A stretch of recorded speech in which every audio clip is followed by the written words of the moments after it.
دوستو آپ صلی اللہ علیہ وآلہ وسلم کی یہ 7 خوبیاں جو میں سمجھتا ہوں کہ ہر مسلمان کی شخصیت میں ہونی چاہیے۔ پہلی خوبی، آپ صلی اللہ علیہ وآلہ وسلم بہت ہی کم گو تھے۔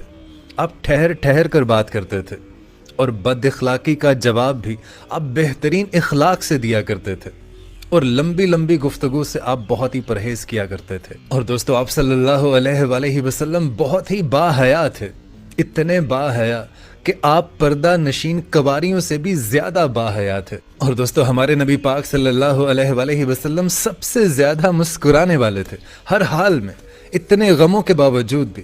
ہجرت مکہ کے موقع پر جب ہر طرف دشمنوں کا گھیرا تھا، سفر کی مشکلات تھیں، اپنا وطن عزیز مکہ چھوڑنے کا اتنا غم تھا، لیکن پھر بھی اس موقع پر بھی آپ حضرت ابو بکر صدیق رضی اللہ تعالی عنہ سے بولے، تسلی دی کہ نا امید نہ ہو، اداس نہ ہو۔ آپ اتنے غموں میں بھی ہمیشہ مسکراتے تھے۔ اور پتہ ہے دوستو ہمارے نبی پاک صلی اللہ علیہ وآلہ وسلم خوشی کی خبر سن کر خوش ہو جایا کرتے تھے، لیکن اگر کبھی آپ کو کوئی بات ناگوار گزرتی تو آپ کے چہرے سے صاف ظاہر ہو جاتا، لیکن آپ صلی اللہ علیہ وآلہ وسلم نے اپنے منہ مبارک سے کبھی بھی کچھ بھی برا بلا نہیں کہا۔ اور دوستو ہمارے نبی پاک صلی اللہ علیہ وآلہ وسلم اتنے عاجز تھے، اتنے ڈاؤن ٹو ارتھ تھے کہ آپ صلی اللہ علیہ وآلہ وسلم نیچے بیٹھنے میں بھی کبھی بھی آر محسوس نہیں کرتے تھے۔ 2 جہانوں کے سردار، اور نیچے بیٹھنے میں کبھی بھی وہ آر محسوس نہیں کرتے تھے۔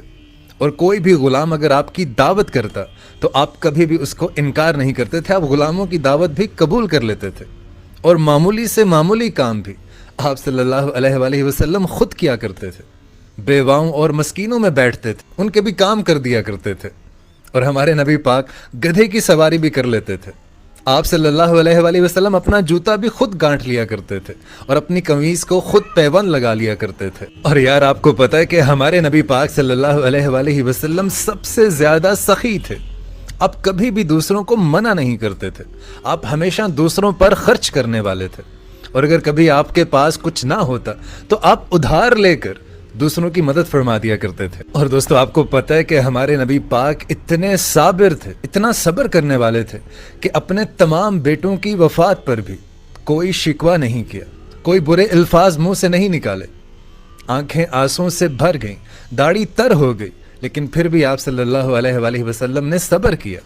اور آپ صلی اللہ علیہ وسلم نے فرمایا کہ دل غمگین ہے اور آنکھ سے آنسو جاری ہیں، لیکن ہم زبان سے وہی کہیں گے جو ہمارے رب کو پسند ہے۔ اور دوستو پتہ ہے کہ ہمارے نبی پاک صلی اللہ علیہ وآلہ وسلم ہمیشہ معاف کرنے والے رہے۔ آپ نے کبھی بھی اپنی ذات کے لیے کسی سے کوئی بدلہ نہیں لیا۔